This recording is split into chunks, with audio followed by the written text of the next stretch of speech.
Hello बच्चों, कल तुम्हारा ये रह गया था, अपलोड नहीं हो पाया था। और ये आज कल वाला ही काम मैं आज अपलोड करके दे रही हूँ तुम लोगों को।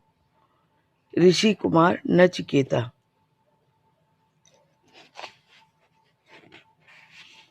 इसको हमने पढ़ा दिया है आपको और लिखा भी दिया है। ऋषि कुमार नचिकेता।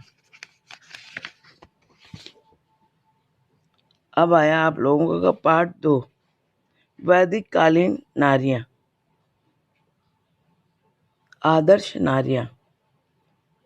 गार्गी।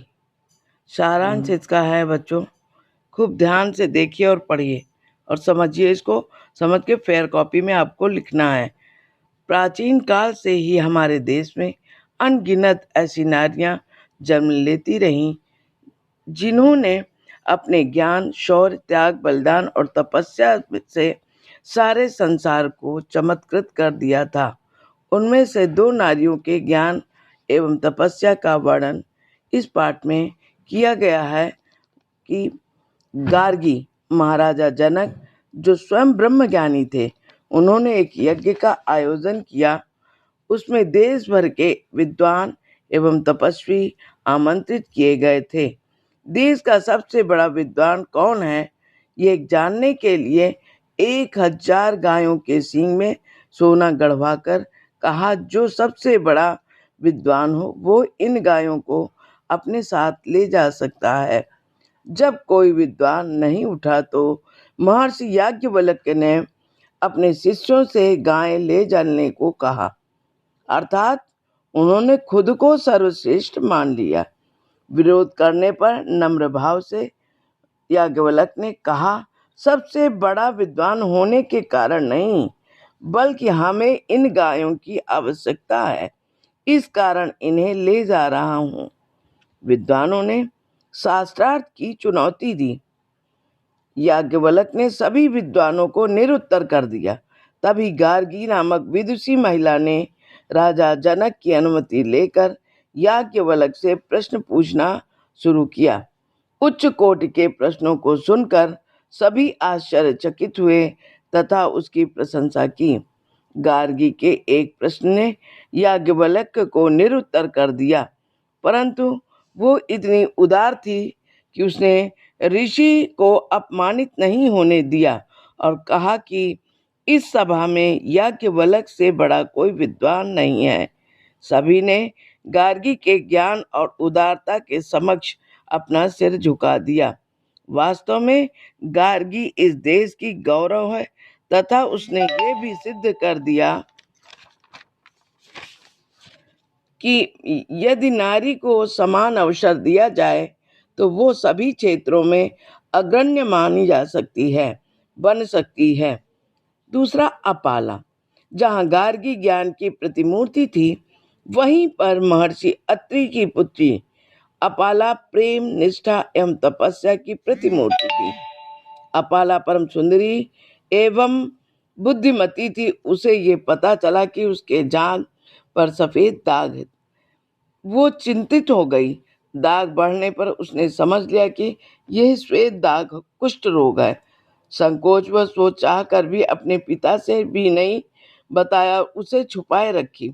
विवाह योग्य होने पर अत्रि ऋषि चिंतित थे। तभी कुशाश्व नामक ऋषि आश्रम में अतिथि के रूप में पधारे। अपाला की सेवा, सौंदर्य एवं व्यवहार से कृशाश्व ने उससे विवाह की इच्छा प्रकट की। महर्षि अत्रि ने प्रस्ताव स्वीकार कर उसका विवाह करके पति के साथ विदा कर दिया। समय बीतने पर यह दाग बढ़ने लगा और अपाला के पति की दृष्टि उस पर पड़ी। वे उसे उपेक्षित और तिरस्कृत करने लगे। अपाला पति के घर से पिता के घर चली आई। उसने पिता से सारी बातें बता दी। अत्रि चिंतित हो गए और सांत्वना देते हुए उन्होंने उससे इंद्र की उपासना करने का आदेश दिया।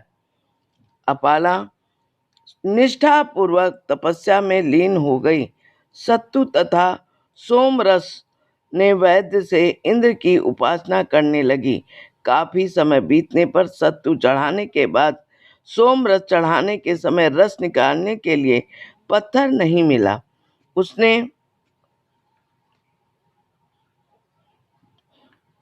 अपने दांतों से पीसकर सोम रस पीने की प्रार्थना इंद्रदेव से की। इंद्र ने उसकी सेवा से प्रसन्न होकर उसका नैवेद्य स्वीकार कर लिया, उसे रोग मुक्त होने का आशीर्वाद दिया। अपाला रोग मुक्त हो गई, उसका पूरा शरीर सौंदर्य से परिपूर्ण हो गया। इस प्रकार से तपस्या और लगन के बल पर हम कुछ भी प्राप्त कर सकते हैं। इस पाठ से बच्चों यही शिक्षा मिलती है कि यदि हम किसी भी कार्य के लिए अगर बलपूर्वक हम हठ पूर्वक कार्य करने की सोच लें तो कोई कार्य बड़ा नहीं है। राजा जनक ने क्या घोषणा की? राजा जनक ने घोषणा की, सर्वश्रेष्ठ विद्वान व्यक्ति सोना मणि सींग वाली 1000 गायों को ले जाए। दूसरा प्रश्न है, गार्गी ने याज्ञवल्क्य की विद्वता के बारे में सभा को क्या बताया? गार्गी ने सभा को बताया कि यहाँ पर याज्ञवल्क्य से कोई बड़ा विद्वान नहीं है। अपाला किस बात से चिंतित हो उठी?